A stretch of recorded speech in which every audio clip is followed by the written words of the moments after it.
match because I can't imagine there is anything more than he is excited for a match than the Bucks versus Ospreay and Kyle Fletcher. Let's hear it.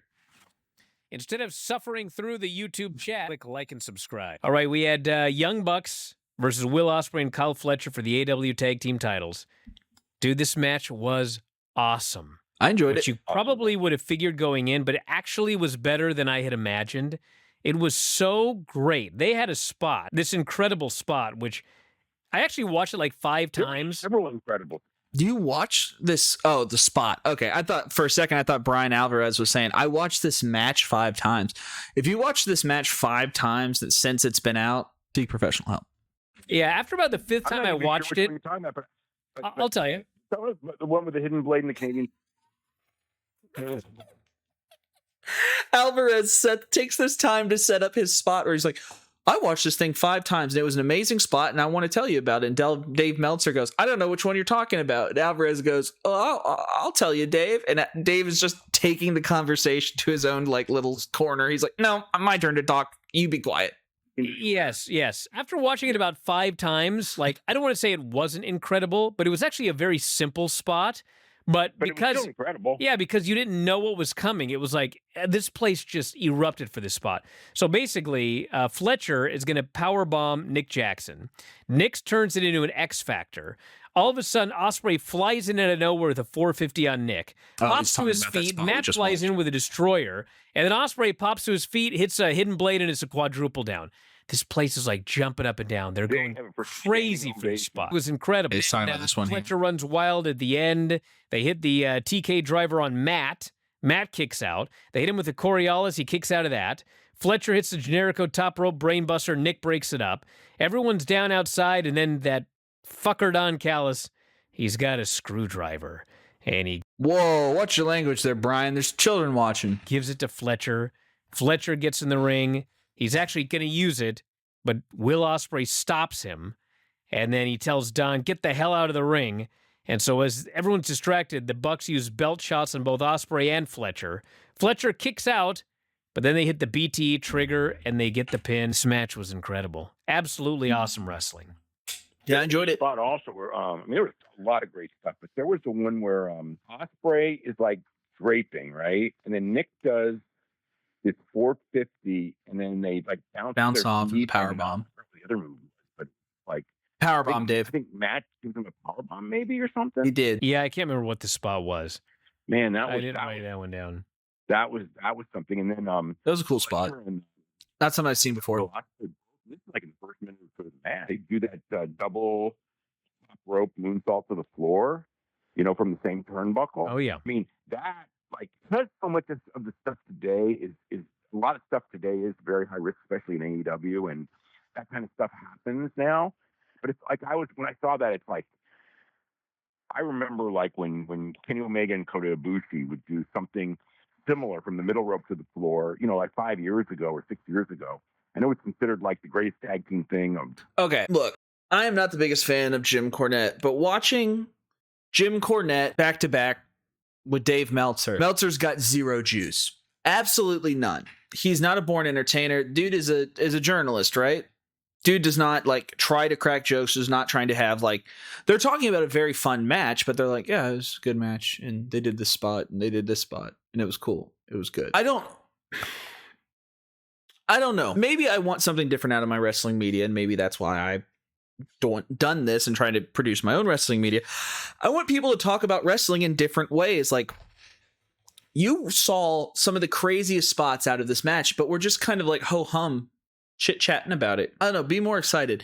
Jim Cornette is more excited to hate this product and talk about it nonstop than you are talking about it and you like it. I get why people will listen to Cornette. Like, he's trying to be entertaining, though he does fall short for my taste almost all of the time. He's at least got juice. He's got some he's trying to entertain us. Just this is like paint drying here.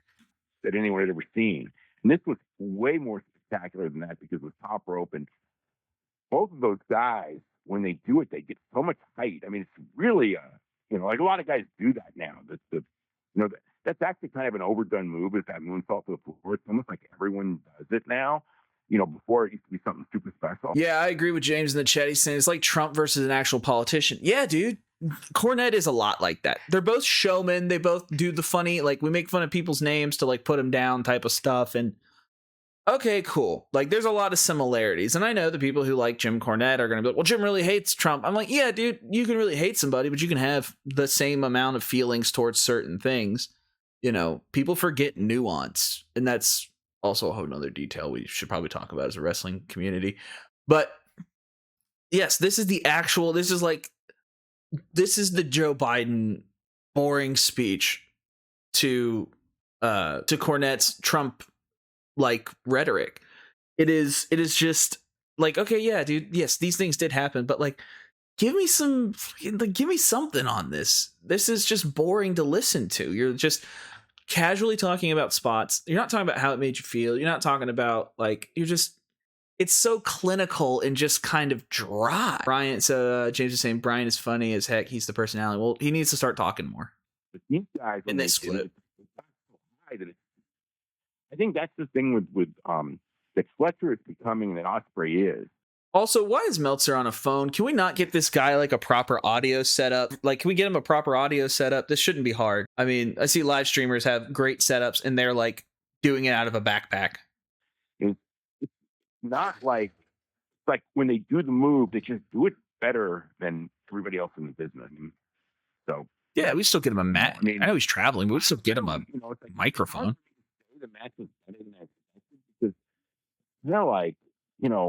if you put this match on paper, like, hold on, James, I can build Meltzer something better with the stuff that I have in my. Hold on, I'm proving a point. You know what? I was going to make a complicated structure to get it done, but look at this. This right here is the DJI microphone set. You plug this bad boy in the bottom of your phone, and then you talk into this guy. You want to get him like a handle? There you go. Now you can talk on your microphone because it's easy. It's that simple, Dave. $250, I think. You're in there. Call me. Podcasters, call me when you need help setting stuff up. How is this match not going to be incredible? Because it's just, the Young Bucks are not going to be in a match where they are outshone. If they're not, and they're not going to be in a 20-minute match. Yes, they will. It's not great. And then when you add the fact that they're in there with Fletcher, who is a really great wrestler, and Will Ospreay, Will Ospreay's, a completely different wrestler than there's ever been practically. It's like, how could it be anything but like when. All right, Meltzer, I'm gonna give you some juice here, babe. Look, let's chat it up. Meltz, we want to talk about Will Ospreay. Dude, Will Ospreay is probably the greatest professional wrestler currently in terms of like in-ring work. I love Danielson. I think that he is probably the best wrestler on the planet, but Will Ospreay is on a completely different level. The man is doing things that you have not seen before, and every time you turn on a Will Ospreay match, you're going to see something that's going to make you go, whoa. And I'm sorry, but you don't get that in a lot of wrestling nowadays. I watch WWE a little bit less than I used to, but every time I've turned on their television, I haven't seen anything in months that's made me go, whoa, holy crap. No, man. Will Ospreay is literally pushing the art form of in-ring work further.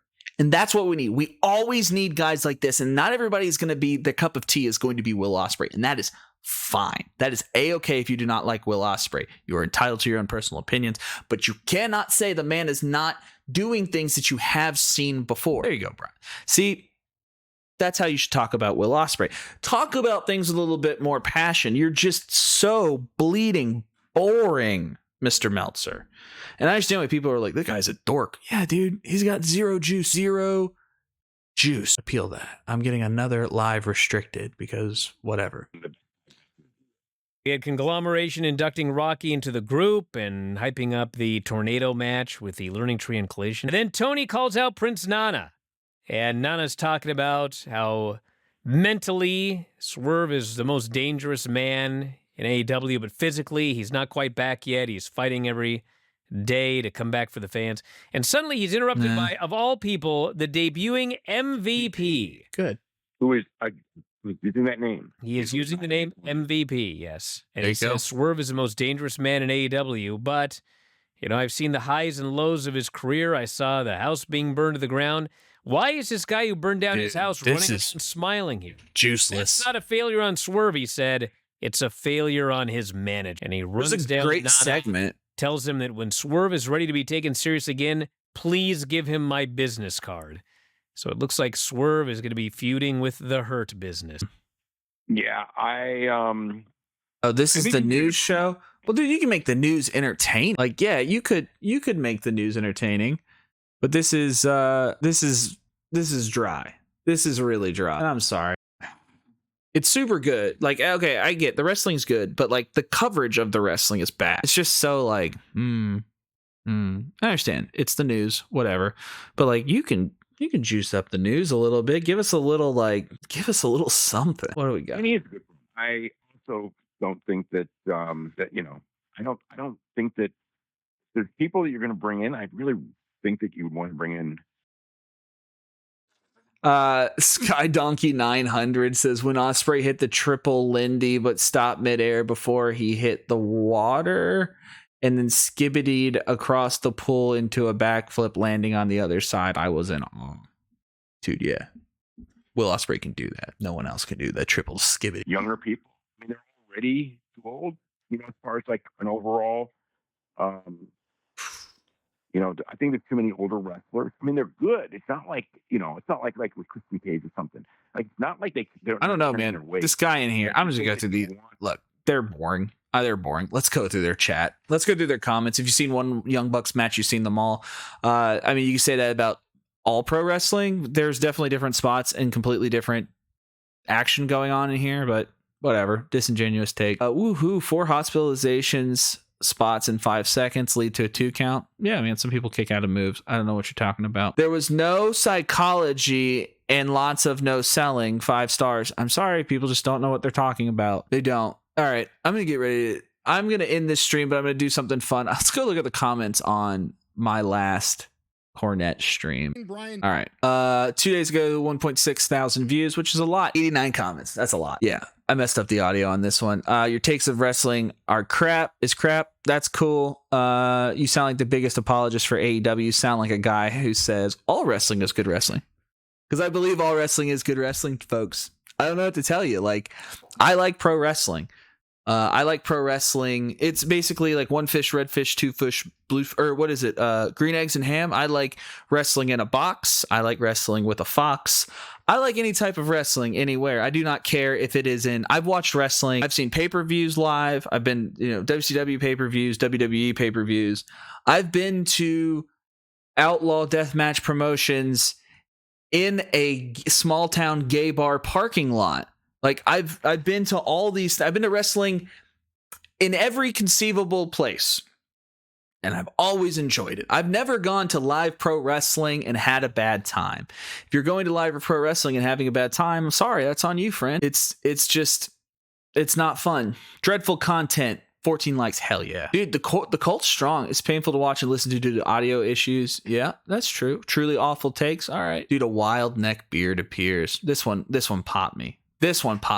I'll be honest, I was sitting at home and I laughed and I'm like, dude, I don't want to toot my own horn, but I'm in the upper echelon of nice smelling professional wrestling fans. I am top 10 good smelling pro wrestling fan. I shave, little trimmer there. I'm actually wearing cologne on a live stream. You guys can't smell it, but it's for me. I like to smell nice. Why is your audio spiking constantly? Because I'm bad at my audio. Yeah, dude. Well, James, when you run into me in real life, eventually, you'll know. You'll be, damn, dude, that guy smells good. The hell? Can't. Oh, check this out. This guy wrote an entire thing about my takes. It's insane to watch. It's insane. I told you to chat, you turn your gain down. I think my gain's all the way down. There we go. I hit the wrong button. Hit the mute. Yeah, I didn't do that. My bad. I should have seen that. I need to get somebody who can actually like produce this. Somebody just you all just help me like make this my career so I can start hiring people to like help me. That would be great. And nobody's saying nothing. Damn, dude. What'd I get him? Oh yeah, dude. Here we go. I don't see all these other replies on my other stuff. I told this guy, he said nobody's saying nothing. I said, if I'm a nobody, spent most of my 20s directing OVW, what does that make you? Speaking first-hand experience, what about yourself? I just like doing that. He's desperate for reviews, clicks, comments, shares, likes, so he can trash into somebody else's algorithm. Sad YouTube channel with terrible takes. If he would just said from the jump, I don't like Jim Cornette or anything he says, then fine. Have fun with your trampoline wrestling. Russo fans, who are few and far between. He probably gets his sources from Disco Inferno. LOL, what? That's funny. That's just funny. Gets his sources from Disco Inferno. Jimmer Cornette, 69's biggest fan. I'm offended and quite triggered by this video. Atone and beg at the feet of his wife. Whoops. Good. What's your degree in? Let's see. This wasn't for me. That's fine. My reaction to Cornette's hilarious. Good. I'm glad you all enjoyed it. Bro's getting flamed in the comments. Hold strong. Give it up. Your channel has never gotten this many reactions until you ran your mouth. Ooh, you're right. You're right.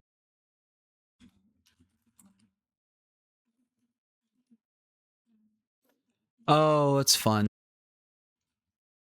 No, I just won't comment back to them. Let them have their fun. We'll put up this other video, and that'll be good too. This is insane, though. This is insane behavior. I'm sorry, the audio on this video is terrible. The one that this guy watched for an hour and 6 minutes. Dude, shout out this guy. Shout out this guy. I almost feel like, oh my God, you're right. I think I should read it. You know, I think that this person wrote this much stuff on here. It's the least I could do. You're right. No. You're 100% right. All right. Disagreeing with the rules because of this example that he feels it shows the rules of being in a bad way of judging things. Yeah, but Jim doesn't set the rules, dude. He's just reading an article, man. He's just reading an article, and he's not failing to understand or pretending to. Well, he keeps going against things that are in the rules. He's like, well, why isn't this person? Because it's against the rules. And then he complains about it. Jim, like, I would be like, well, why doesn't the Minnesota Vikings get 5 attempts to get a first down? Well, that's not the rules. Well, that's stupid. That's stupid. They should get rules that are different. That's kind of a silly thing. You have to like work within the confines, right, of what you're doing. From what I understand, Jim has hated WWE for the last 3 years, other than basically Roman Reigns, Gunther, and Cody. However, at this point, WWE's presence and shift in quality is undeniable. He's finally coming around to WWE. Yeah, WWE was bad for a decade. I'm not surprised. Like, it wasn't good. I've sat through the 2010s through the 2020s, we were only part way through the 2020s. Yeah, dude, WWE has been bad for at least a decade. That's a lot. I would not want to watch more. I don't know. I'm not reading all that. That's more reading than most wrestling fans do. Yes. In fact, he is talking extensively about his love for Japanese wrestling and the efforts of the Japanese tapes. His disdain is for a lot of modern parts of wrestling, not for Japanese wrestling. Buddy, I don't know what to tell you here. If you don't think Jim has a penchant for making fun of Japanese people and Japanese wrestling, I don't know what to tell you. We saw it multiple times in today's stream, yesterday's stream, streams before. Like, he seems to like to make fun of people with Japanese names. I would not say that is that's not a respective way to do that. Oh, Cody Cornette is apparently in here. It told me on my viewers. Jim, your cousin's here. But I'm sorry, like, he likes older wrestling, and that's fine. I don't mind you liking older wrestling and only liking older wrestling, whatever. That's cool.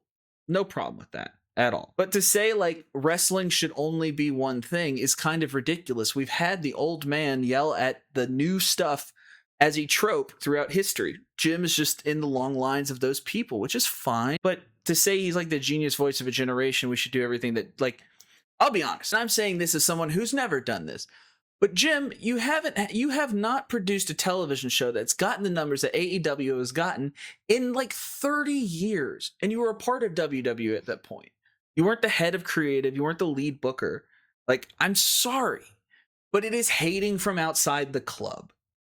You are essentially an older man who has some good stories because you worked in the business good, but you haven't done anything in modern wrestling. It's insane to me that, like, we're saying all these things about, like, Jim saying, oh, it's this is bad and this is bad and this is bad. Jim, no one's knocking on your door to have you produce wrestling anymore. And you can be mad and give your feelings on pro wrestling, but the pro wrestling business has passed you by. And that's okay. It's okay that has happened. There's nothing wrong with that. Time gets all of us. But the fact that like we're digging our heels in saying wrestling should not have advanced since 1987 is ridiculous. It is truly the dumbest thing imaginable. Sure, he can't say that because every other time he expressed his opinion, you've gotten a buck up your ass about it. What's he talking about? Like, Jim, you can say, no, dude, that's bad. I don't like that. You clearly have the capabilities of it. So what are we doing? I don't know. It's nice that I can click the stuff that he's talking about. I'm not too confused. Yeah, Jim, I think that was one of the cases where Jim was saying, he's like, oh, I don't like this. He made fun of AEW guys and Mexico guys and Japanese guys and all these people wrestling in all these places all over the world. And then it gets to like Jey Uso, and he's like, well, I don't know. Is Jey Uso that? Is he okay? Maybe I'm out of touch. Maybe I don't. Maybe I'm wrong about Jey Uso. But like, he doesn't extend that opportunity to anybody else. It is a WWE glaze. It 100% is on that. And I'm sorry, like, if you're upset by that, me making fun of Cornette's glazing, maybe take a look in the mirror, because that's maybe something more about you than it is about me. Let's see. Guys who reacted poorly react is positively pretty damn good wrestling. Clearly demonstrates quite a bit of it's a fairly important question. Let's see. Perfect example of the Jey Uso thing is the opposite example. Someone who is a great worker who isn't over. He questioned both states of this. Yes, he did question both states of this, but it's to the amount that he questions things, right? When you're incredulous about one way but not the other, it does seem a little disingenuous. And that's what I think he is. I think he is being disingenuous about his feelings on things. I think we saw that pretty much throughout his entire podcast that we reacted to earlier today. What's up, man? Good to see you. Good to see you. Let's see. Money made directly is a correlation to popularity. Money made is a direct correlation to popularity. Okay. But popularity is not a direct correlation to quality. And that's what I'm always worried about. Capitalism has broken your brains, my friends. Just because something makes money doesn't mean it's good. You know who makes money? Weapons contract. They're not good. I'm sorry. It's directly related to appeal. Yes, mass appeal. But then again, if you were only considered about what is mass appeal, you would only watch Avatar, you'd Taylor Swift, and you'd only watch The Big Bang Theory, because art in your mindset is not about the art. It's about the money that art makes. And when you make art into finance, that is some king dork shit. It is absolutely dork ass behavior. That's why they're different things, right? I know art makes money. I understand that. But if we were to talk about movies the way that we talk about pro wrestling, it would be the most inane, be the dumbest conversations imaginable. And I mean that. It would just essentially be like, you know what I really enjoyed? I enjoyed this new A24 pick. It really made me think about the way that I feel and how I do things. Someone's like, wrong, it's a bad movie. You should watch Avatar and the Marvel series. They make money. I found this new band, and the lyrics, they speak to me, and they're really important to me, and that's why it's my favorite band on the planet. You're wrong. You should listen to the Rolling Stones. The Rolling Stones and the Beatles have made the most amount of money out of any bands ever, and you should just listen to them. What are we doing? I know Good Neighbors Bookstore is in the chat, and it's just like, there's so many good books out there.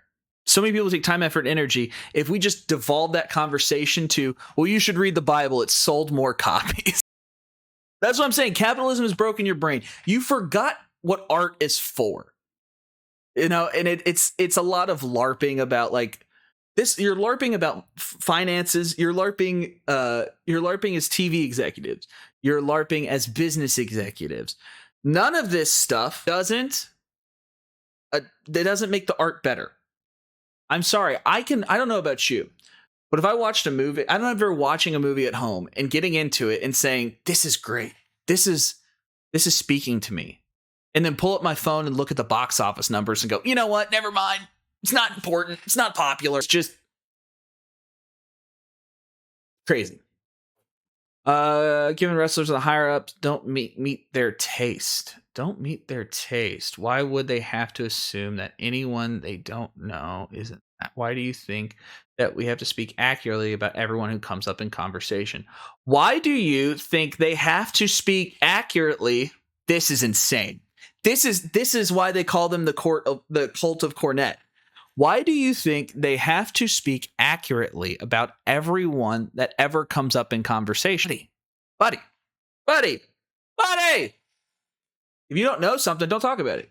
I don't know. Like, if someone was to come at me like, Michael, what do you think about the Stardom roster right now? I'd be like, I don't watch Joshi wrestling. I respect what they do in the clips that I see, but I could not tell you anything about these people who spend their time, effort, and energy doing it. That's a knowledge gap that I have.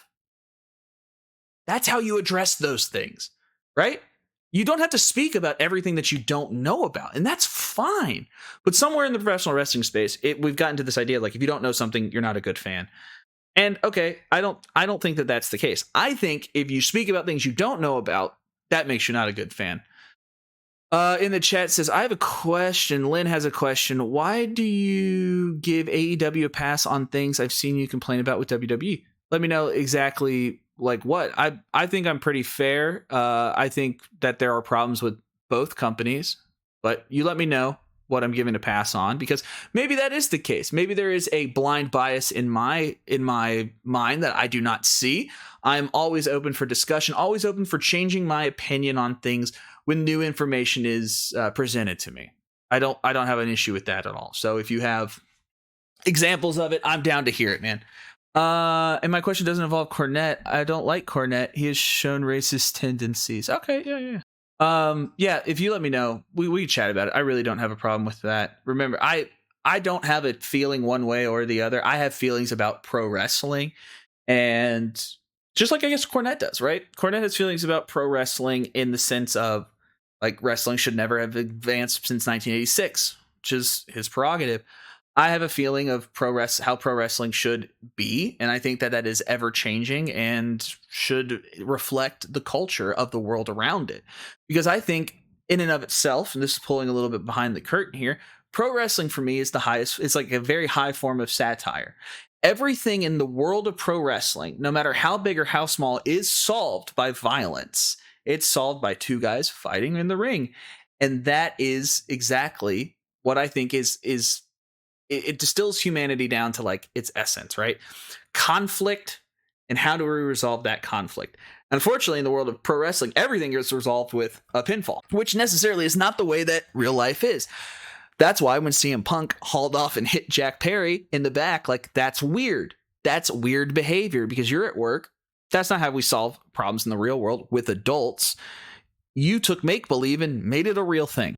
In the chat is asking, when did I start watching wrestling? In the early 90s, after I was born. Can't really watch it before then.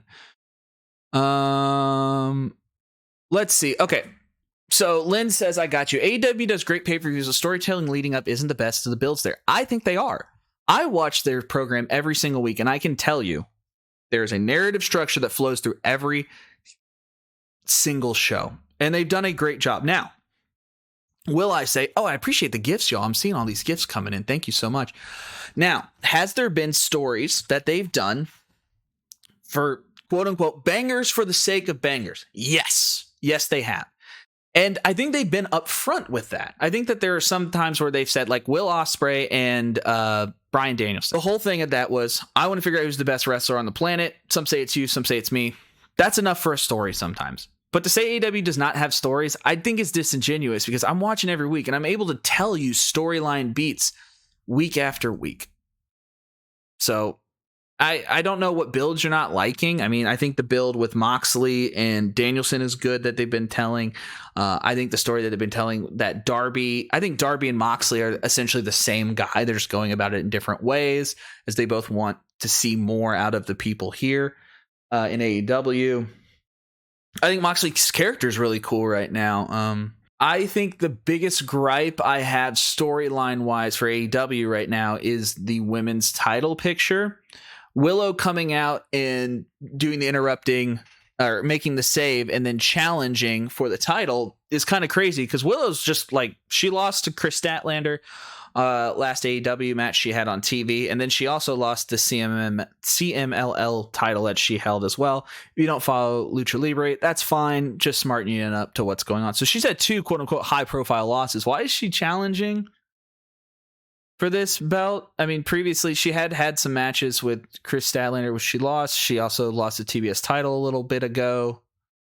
Yeah, I don't think that was a good, I don't think the build is there. I think that's a really weird spot. I had heard rumors that Chris Statlander was injured, and maybe that's why they do that, to put her into something. Maybe not. But that's my biggest gripe that I have with their storytelling right now. Yeah, Lynn, if it's not hitting for you, I get it. Like, if it's not hitting for you, that's fine. But I mean, I think the stories are there. I do think the stories are there. Favorite match of all time is not an answer. It's not a question that I can necessarily answer. That changes from time to time, because I think my feelings on pro wrestling change from time to time too, on what I like. Currently, the last match to make me, I want to say, is probably Danielson Ospreay. That match had me screaming at my television. I just insane match.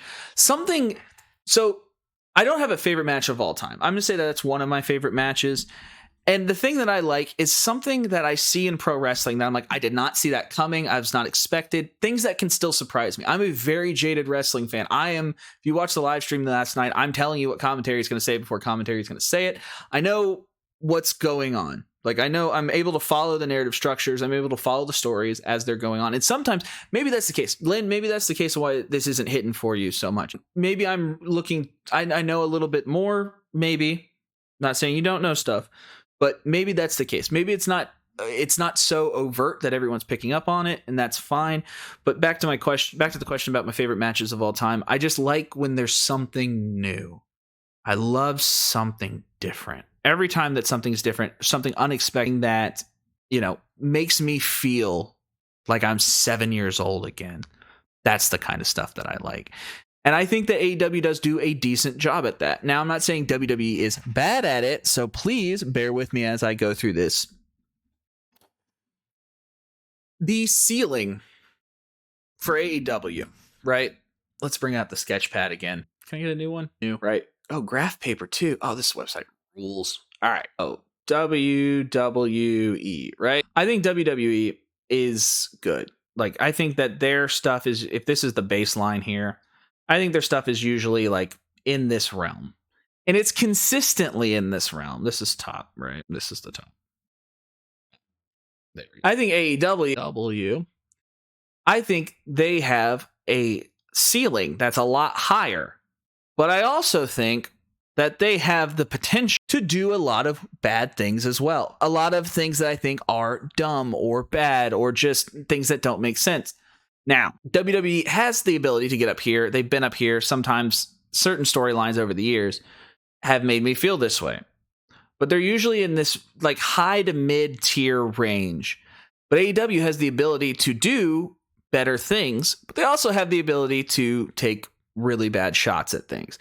So I think that this area right here, though it can be good, sometimes it can be bad. And I think WWE is always going to be consistently fine, which is cool, which is exactly what you need. This is exactly what you need from your top company in your field. I don't need to be wowed or blown away or push the envelope.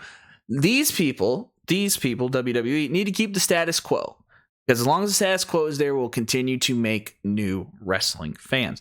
And AEW needs wrestling fans.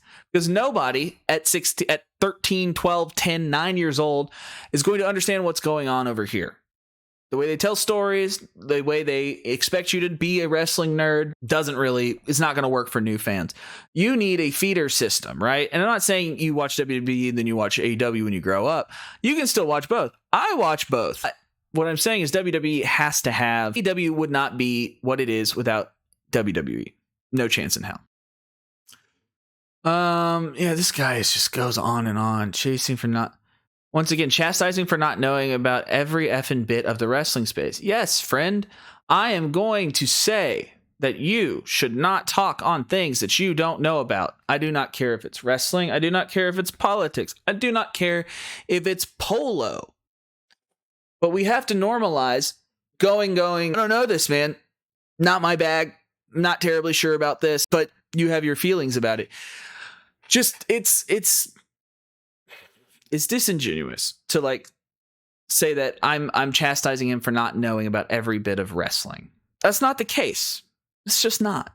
I'm upset that I guess upset, right? I got half hot about it. I got hot about it because if you don't know things, just don't talk about them. Look, I do not know about the world of auto racing, right? I don't know anything. I don't know F1. I don't know NASCAR. I don't know that. I don't know much about cars. I'm not going to comment on car stuff. It just doesn't make sense. Why do we have to have an opinion about everything? Sometimes you just say, I don't know. It's not my bag. Not my thing. All right. Yeah. Anyways. All right. Anything else I should react to today? I need to get some food. Oh my God. It's 4:00 already. 4:00 already.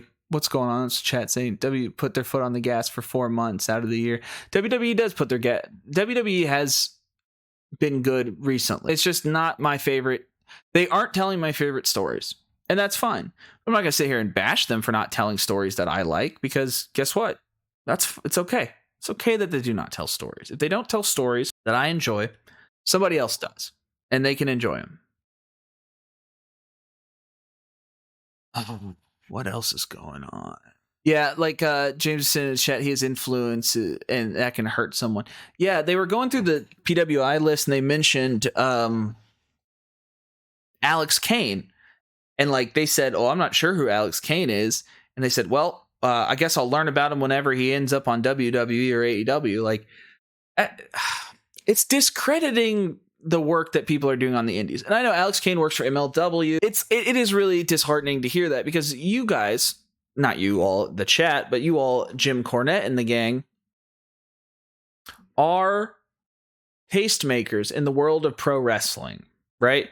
For better or for worse, you all get people, you can help make or break somebody. And Jim constantly using the platform to tear people down, as opposed to build up indie wrestling, build up these wrestlers. You know, Alex Kane got into like the top 15, I think, which is insane. He's not on like national television. Guy's a great worker, though. I've seen some of the matches. I'll be honest, I don't watch all of his MLW stuff. I don't watch MLW religiously or frequently, but I've seen clips of him. The guy can wrestle. And the fact that we have people that like Jim who just want to make fun of a name and say, oh, he's a nobody, I don't know, why is he on this list, is just, it's a net negative for pro wrestling. And that's the way, I mean, that's my feeling of it. To be honest, I think Jim Cornette is a net negative for pro wrestling. Yeah, DJ Lee in the chat saying AEW or WWE is really good at staying in their bag and not innovating. And that's the thing. If you go out and try to innovate and take swings, sometimes you could lose money and people could lose interest or whatever. And WWE is not in the money-losing business. When you are a publicly traded company, you have to have infinite growth forever. So stick with what works, change things incrementally, and continue to perfect your process. WWE has definitely worked on perfecting their process with their production stuff over the last year or so. Now, granted, a lot of that was Kevin Dunn and Vince McMahon holding back WWE from where it should be. They have pushed the envelope there, which I like to see, which is good. James in chat saying it would be nice if Jim used his immense amount of knowledge for help. Yeah, man, if Jim Cornette could definitely help make the wrestling business a better place. Now, the problem is human nature is a problem here, because people like mean people. Kindness doesn't sell. We know that. So, I mean, if Jim was out here saying good things about everybody, I don't think as many people would be watching him, if I'm honest. But it is what it is. Let's see. For coming up in the territory area, you would think he would be more interested in following more. Yeah, no, you're right. That's a good shout there, good neighbor. Yeah, you would think that he would be all for all these different promotions, but then again, he also was in the WWE for a while. for a couple years. How long was he actually in there? Let's look up Jim Cornette. Let's pull up Jim Cornette, wrestling podcaster. Wow, to the disrespect. They're disrespecting my making fun of names goat by calling him a wrestling podcaster. Put some respect on his name. He doesn't podcast all the time just to be called a podcaster. Come on. He's 63.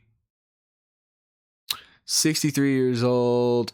What do we got? Let's see. Where was he? Professional wrestling career. He started at the age of in 76. He was Magnum TA. There you go. God bless. Dude, there can't be this much information on him. When was he in WWE? Oh, I should probably just go right here. Smoky Mountain, Cornette, World Wrestling Entertainment. All right, here we go. Till 2005? Really? Oh, that's right. He was in charge of OVW for a long time. They're going to count that too. Yeah, man. You got to think. Jim spent over a decade, 12 years in the system of WWE. So, of course, I think he's going to be definitely a big in the pocket for WWE guy, which is fine. It's fine. We all have things that we like. Let's see. Cornette's like Arn Anderson. He's always looked old. Yeah, he has. Definitely. Yeah. I saw Jim not that long ago at a movie that they were filming here in Louisville. He was playing the NWA commissioner and I was doing extra work, which is fun. Yeah, dude. I don't know. I think Jim could just be a lot better. I don't think he's what pro wrestling needs right now, but I'm going to hop off here. It's 3:30 where I'm at and I got to do some eating. I got to eat some lunch. I don't know what I should eat though. Was that Queen of the Ring? Yeah, it was Queen of the Ring. Yeah, it was the Queen of the Ring movie, which should be good. It was fun, but God bless. I've watched Camille fake wrestle as June Byers for so long that I can't see her as anybody else in the ring. Like, I kid you not. So they were filming the last match, just real quick. They were filming the last match when I did the 2 days of extra work in this little theater in the round here in Louisville called Actors Theater Louisville. And they made it look like an old school, an arena kind of set up. The way they shot it looked cool. But having said that, I spent 2 consecutive 14-hour days going to 2 or 3 in the morning watching them shoot this wrestling match. Oh, and watch Camille take the same bumps 14 hours in a row. And then we did it the other way. And it's insane. I haven't been on a movie set like that in quite a bit, let alone something where action is continually happening like a wrestling match. But Camille was always in good spirits. She was always wrestling, even in between the scenes. Her and the stunt coordinator were just rolling around in the ring. They were doing headlock takeovers and just wrestling and having fun. And it was a good time. And that stuff was not being filmed. They weren't practicing the next spots. They were just doing lucha moves for fun. And it was cool to see. Pro wrestling is an art form in and of itself, but to see that art form being used and done during another art form, which is movie production, it was a tremendous time. Good Neighbor Bookstore. It's showing at a local film festival in a couple weeks. Where at? I gotta look that up. I got paid for it, but I never got. I never saw the movie come out. The Ring. Let's see what we got. Mildred Burke. Tony Storm was also in this movie, and I have a sneaking suspicion Tony Storm left AEW, came back as Timeless Tony Storm after this movie, where she plays someone in the 50s. Oh, Buffalo. Buffalo International Film Festival. Let's see. Do we have anything? Yeah, I don't see anything. Yeah, the guy who did American Satan and Paradise City, I don't know if anybody had seen those, was the director. American Satan was the movie with the black veiled brides in it. I don't know if anyone saw it. I saw it once and wanted to talk about it with a group of friends, and no one had seen the movie. And I was like, okay, cool. Thanks. Used to be on the board for the Buffalo International Film Festival. Hell yeah, dude. That's awesome.